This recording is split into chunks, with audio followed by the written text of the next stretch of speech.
The House comes to questions for oral answer. Question number 1, in the name of the Right Honourable Winston Peters.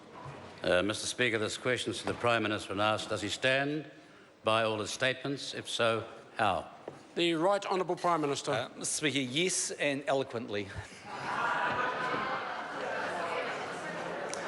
Supplementary question. Order. Supplementary question. The Right Honourable Winston Peters. Does he stand by his statement on 17th of August regarding the total number of approved visa applicants that subsequently applied for refugee or protection status once in New Zealand?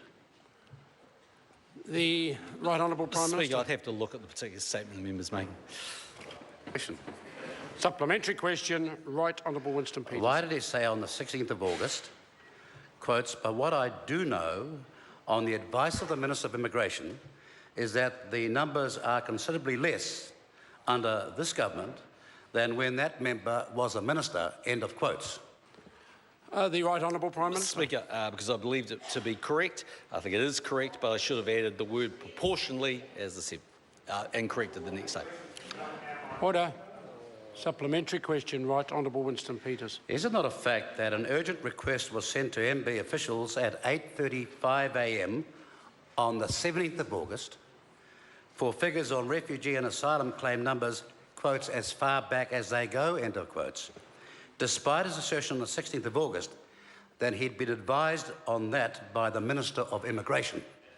The Right Honourable Prime Minister. Mr. Speaker, yes, and the reason for that is because we knew that the member was challenging it, and so we were making sure the facts were correct, but I was advised in the House before I answered the question by the Minister of Immigration.